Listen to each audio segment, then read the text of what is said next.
Chapter 31. Some Fine Work. "Oh, perfectly," I assented, with just the shade of irony necessary to rob the assertion of its mendacity. "But go on, go on. You've not begun to satisfy me yet. You did not stop with finding a motive for the crime, I'm sure." "Madam, you are a female Shylock. You will have the whole of the bond or none." "We're not here to draw comparisons," I retorted. "Keep to the subject, Mr. Gryce. Keep to the subject."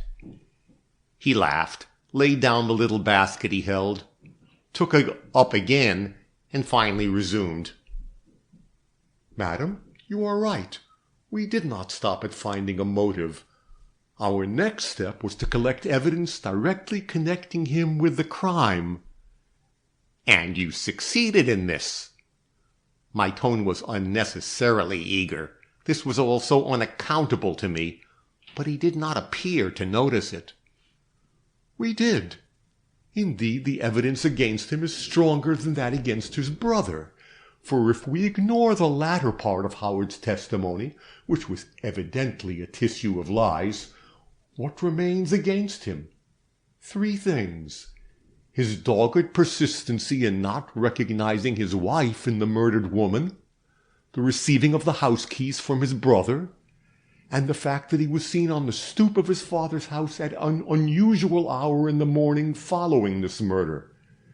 Now what have we against Franklin? Many things. First, that he can no more account for the hours between 11:30 on Tuesday morning and 5 o'clock on the following Wednesday morning than his brother can. In one breath he declares that he was shut up in his rooms at the hotel, for which no corroborative evidence is forthcoming, and in another that he was on a tramp after his brother, which seems equally improbable and incapable of proof. Second, that he and not Howard was the man in a linen duster, and that he and not Howard was in possession of the keys that night. As these are serious statements to make, I will give you my reasons for them. They are distinct from the recognition of his person by the inmates of the Hotel D, and, added to that recognition, form a strong case against him. The janitor, who has charge of the offices in Duane Street, happening to have a leisure moment at the morning of the day on which Mrs. Van Burnham was murdered, was making the most of it by watching the unloading of a huge boiler some 4 doors below the Van Burnham warehouse. He was consequently looking intently in that direction when Howard passed him, coming from the interview with his brother in which he had been given the keys. Mr. Van Burnham was walking briskly, but finding the sidewalk blocked by the boiler to which I have alluded, paused for a moment to let it pass, and being greatly heated, took out his handkerchief to wipe his forehead. This done, he moved on, just as a man dressed in a long duster came up behind him, stopping where he stopped and picking up from the ground something which the first gentleman had evidently dropped. This last man's figure looked more or less familiar to the janitor, so did the duster. And later he discovered that the latter was the one which he had seen hanging for so long a time in the little disused closet under the warehouse stairs. Its wearer was Franklin Van Burnham, who, as I took pains to learn, had left the office immediately in the wake of his brother, and the object he picked up was the bunch of keys which the latter had inadvertently dropped. He may have thought he lost them later, but it was then and there they slipped from his pocket. I will here add that the duster found by the hackman in his coach has been identified as the one missing from the closet just mentioned.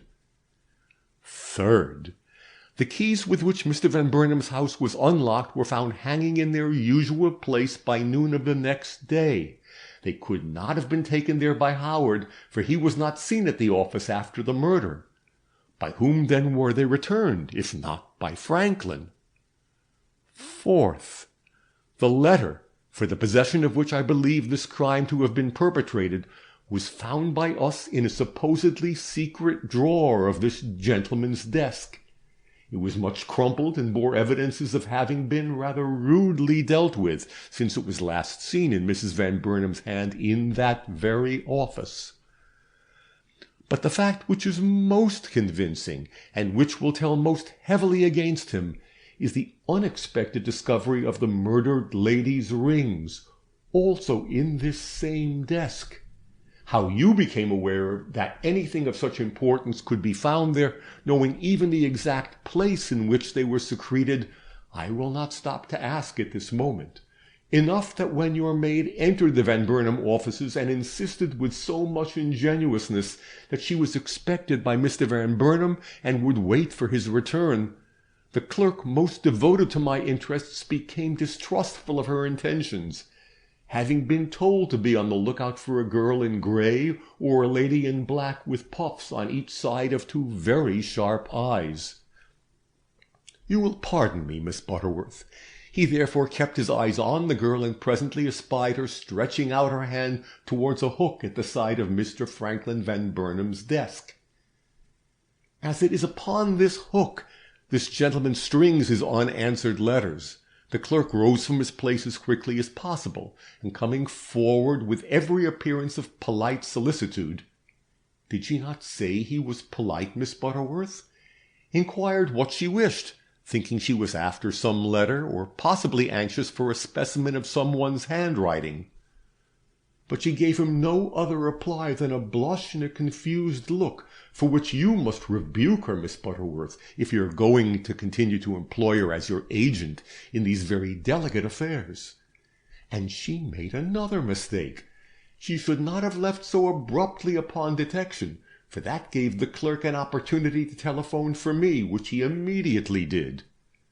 I was at liberty, and I came at once, and after hearing his story decided that what was of interest to you must be of interest to me, and so took a look at the letters she had handled and discovered what she also must have discovered before she let them slip from her hand, that the 5 missing rings we were all in search of were hanging on this same hook amid the sheets of Franklin's correspondence.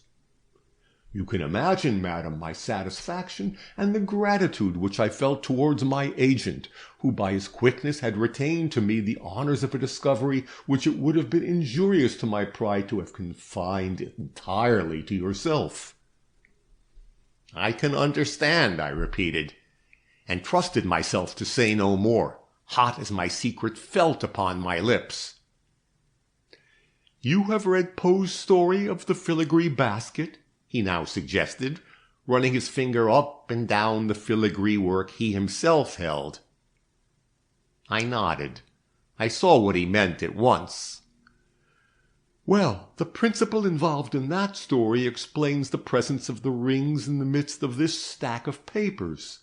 Franklin Van Burnham, if he is the murderer of his sister-in-law, is one of the subtlest villains this city has ever produced, and knowing that, if once suspected, every secret drawer and professed hiding-place within his reach would be searched, he put these dangerous evidences of his guilt in a place so conspicuous and yet so little likely to attract attention that even so old a hand as myself did not think of looking for them there." He had finished, and the look he gave me was for myself alone. "And now, madam," said he, "that I have stated the facts of the case against Franklin Van Burnham, has not the moment come for you to show your appreciation of my good nature by a corresponding show of confidence on your part?" I answered with a distinct negative. "There's too much that is unexplained as yet in your case against Franklin," I objected. "You've shown that he had motive for the murder, and that he was connected more or less intimately with the crime we are considering. But you have by no means explained all the phenomena accompanying this tragedy. How, for instance, do you account for Mrs. Van Burnham's whim in changing her clothing, if her brother-in-law, instead of her husband, was her companion at the Hotel D? You see, I was determined to know the whole story before introducing Miss Oliver's name into this complication. He who had seen through the devices of so many women in his day did not see through mine, perhaps because he took a certain professional pleasure in making his views on this subject clear to the attentive inspector. At all events, this is the way he responded to my half-curious, half-ironical question. A crime planned and perpetrated for the purpose I have just mentioned, Miss Butterworth, could not have been a simple one under any circumstances. But conceived as this one was by a man of more than ordinary intelligence, and carried out with a skill and precaution little short of marvellous, the features which it presents are of such a varying and subtle character that only by the exercise of a certain amount of imagination can they be understood at all. Such an imagination I possess, but how can I be sure that you do? By testing it, I suggested. Very good, madam, I will. Not from actual knowledge, then, but from a certain insight I have acquired in my long dealing with such matters, I have come to the conclusion that Franklin Van Burnham did not in the beginning plan to kill this woman in his father's house. On the contrary, he'd fixed upon a hotel room as the scene of the conflict he foresaw between them, and that he might carry it on without endangering their good names, had urged her to meet him the next morning in the semi-disguise of a gossamer over her fine dress and a heavy veil over her striking features, making the pretense, no doubt, of this being the more appropriate costume for her to appear in before the old gentleman, should he so far concede to her demands as to take her to the steamer. For himself, he had planned the adoption of a disfiguring duster which had been hanging for a long time in a closet on the ground floor of the building in Duane Street. All this promised well, but when the time came and he was about to leave his office, his brother unexpectedly appeared and asked for the key to their father's house. Disconcerted, no doubt, by the appearance of the very person he least wished to see, and astonished by a request so out of keeping with all that had hitherto passed between them, he nevertheless was in too much haste to question him, so gave him what he wanted, and Howard went away. As soon after as he could lock his desk and don his hat, Franklin followed, and merely stopping to cover his coat with the old duster, he went out and hastened towards the place of meeting. Under most circumstances, all this might have happened without the brothers encountering each other again, but a temporary obstruction on the sidewalk having, as we know, detained Howard, Franklin was enabled to approach him sufficiently close to see him draw his pocket-handkerchief out of his pocket, and with it the keys which he had just given him. The latter fell, and as there was a great pounding of iron going on in the building just over their heads, Howard did not perceive his loss, but went quickly on. Franklin, coming up behind him, picked up the keys, and with a thought, or perhaps as yet with no thought, of the use to which they might be applied, put them in his own pocket before proceeding on his way. New York is a large place, and much can take place in it without comment. Franklin Van Burnham and his sister-in-law met and went together to the Hotel D, without being either recognized or suspected till later developments drew attention to them. That she should consent to accompany him to this place, and that after she was there should submit, as she did, to taking all the business of the scheme upon herself, would be inconceivable in a woman of a self-respecting character.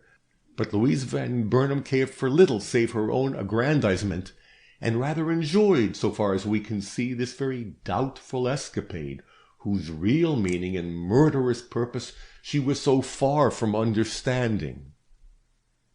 As the steamer, contrary to all expectations, had not yet been sighted off Fire Island, they took a room and prepared to wait for it. That is, she prepared to wait. He had no intention of waiting for its arrival, or of going to it when it came. He only wanted his letter. But Louise Van Burnham was not the woman to relinquish it till she had obtained the price she had put on it, and he, becoming very soon aware of this fact, began to ask himself if he should not be obliged to resort to extreme measures in order to regain it. One chance only remained for avoiding these. He would seem to embrace her later and probably much talked of scheme of presenting her before his father in his own house rather than at the steamer, and by urging her to make its success more certain by a different style of dress than that she wore, induce a change of clothing during which he might come upon the letter he was more than confident she carried about her person. Had this plan worked, had he been able to seize upon this compromising bit of paper, even at the cost of a scratch or two from her vigorous fingers, we should not be sitting here at this moment trying to account for the most complicated crime on record. But Louise Van Burnham, while weak and volatile enough to enjoy the romantic features of this transformation scene, even going so far as to write out the order herself with the same effort at disguise she had used in registering their assumed names at the desk, was not entirely his dupe, and having hidden the letter in her shoe— "What?" I cried. "Having hidden the letter in her shoe," repeated Mr. Gryce, with his finest smile. She had but to signify that the boots sent by Altman were a size too small for her to retain her secret and keep the one article she traded upon from his envious clutch. "You seem struck dumb by this, Miss Butterworth. Have I enlightened you on a point that has hitherto troubled you?" "Don't ask me. Don't look at me." As if he ever looked at anyone. "Your perspicacity is amazing, but I will try and not show my sense of it if it's going to make you stop." He smiled. The inspector smiled. Neither understood me. "Very well, then, I will go on. But the non-change of shoes had to be accounted for, Miss Butterworth." "You are right, and it has been, of course." "Have you any better explanation to give?" I had, or thought I had, and the words trembled on my tongue, but I restrained myself under an air of great impatience. "Time is flying," I urged, with as near a simulation of his own manner in saying the words as I could affect. "Go on, Mr. Gryce." And he did, though my manner evidently puzzled him. Being foiled in this his last attempt, this smooth and diabolical villain hesitated no longer in carrying out the scheme which had doubtless been maturing in his mind ever since he dropped the key of his father's house into his own pocket. His brother's wife must die, but not in a hotel room with him for a companion. Though scorned, detested, and a stumbling block in the way of the whole family's future happiness and prosperity, she still was a Van Burnham, and no shadow must fall upon her reputation. Further than this, for he loved life and his own reputation also, and did not mean to endanger either by this act of self-preservation, she must perish as if from accident, or by some blow so undiscoverable that it would be laid to natural causes. He thought he knew how this might be brought about. He had seen her put on her hat with a very thin and sharp pin, and he had heard how one thrust into a certain spot in the spine would effect death without a struggle. A wound like that would be small, almost indiscernible. True, it would take skill to inflict it, and it would require dissimulation to bring her into the proper position for the contemplated thrust. But he was not lacking in either of these characteristics, and so he set himself to the task he had promised himself, and with such success that ere long the two left the hotel and proceeded to the house in Gramercy Park, with all the caution necessary for preserving a secret which meant reputation to the one and liberty, if not life, to the other. That he and not she felt the greater need of secrecy witnessed their whole conduct, and when, their goal reached, she and not he put the money into the driver's hand, the last act of this curious drama of opposing motives was reached, and only the final catastrophe was wanting. With what arts he procured her hatpin, and by what show of simulated passion he was able to approach near enough to her to inflict that cool and calculating thrust which resulted in her immediate death, I leave to your imagination. Enough that he compassed his ends, killing her and regaining the letter for the possession of which he'd been willing to take a life. Afterwards, the deed he had thought so complete began to assume a different aspect. The pin had broken in the wound, and knowing the scrutiny which the body would receive at the hands of a coroner's jury, he began to see what consequences might follow its discovery.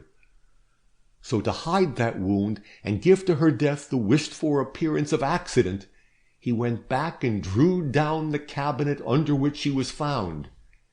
Had he done this at once, his hand in the tragedy might have escaped detection. But he waited, and by waiting allowed the blood vessels to stiffen, and all that phenomena to become apparent by means of which the eyes of the physicians were open to the fact that they must search deeper for the cause of death than the bruises she had received. Thus it is that justice opens loopholes in the finest web a criminal can weave. A just remark, Mr. Gryce. But in this fine-spun web of your weaving, you've not explained how the clock came to be running and to stop at 5. Cannot you see? A man capable of such a crime would not forget to provide himself with an alibi. He expected to be in his rooms at 5, so before pulling down the shelves at 3 or 4, he wound the clock and set it at an hour when he could bring forward testimony to his being in another place. Is not such a theory consistent with his character, and with the skill he has displayed from the beginning to the end of this woeful affair? Aghast at the deftness with which this able detective explained every detail of this crime by means of a theory necessarily hypothetical if the discoveries I had made in the matter were true, and for the moment subject to the overwhelming influence of his enthusiasm, I sat in a maze, asking myself if all the seemingly irrefutable evidence upon which men had been convicted in times gone by was as false as this. To relieve myself and to gain renewed confidence in my own views and the discoveries I had made in this matter, I repeated the name of Howard and asked how, in case the whole crime was conceived and perpetrated by his brother, he came to utter such equivocations and to assume that position of guilt which had led to his own arrest. Do you think, I inquired, that he was aware of his brother's part in this affair, and that out of compassion for him he endeavored to take the crime upon his own shoulders? No, madam. Men of the world do not carry their disinterestedness so far. He not only did not know the part his brother took in this crime, but did not even suspect it. Why acknowledge that he lost the key by which the house was entered? I do not understand Howard's actions even under these circumstances. They seem totally inconsistent to me. Madam, they are easily explainable to one who knows the character of his mind. He prizes his honor above every consideration, and regarded it as threatened by the suggestion that his wife had entered his father's empty house at midnight with another man. To save himself that shame, he was willing not only to perjure himself, but to take upon himself the consequences of his perjury. Quixotic, certainly, but some men are constituted that way, and he, for all his amiable characteristics, is the most dogged man I ever encountered. That he ran against snags in his attempted explanations seemed to make no difference to him. He was bound that no one should accuse him of marrying a false woman, even if he must bear the opprobrium of her death. It's hard to understand such a nature, but reread his testimony and see if this explanation of his conduct is not correct. And still I mechanically repeated, I do not understand. Mr. Gryce may not have been a patient man under all circumstances, but he was patient with me that day. It was his ignorance, Miss Butterworth, his total ignorance of the whole affair that led him into the inconsistencies he manifested. Let me present his case as I already have his brother's. He knew that his wife had come to New York to appeal to his father, and he gathered from what she said that she intended to do this either in his house or on the dock. To cut short any opportunity she might have for committing the first folly, he begged the key of the house from his brother, and supposing that he had it all right, went to his rooms, not to Coney Island as he said, and began to pack up his trunks. For he meant to flee the country if his wife disgraced him. He was tired of her caprices, and meant to cut them short as far as he was himself concerned. But the striking of the midnight hour brought better counsel. He began to wonder what she'd been doing in his absence.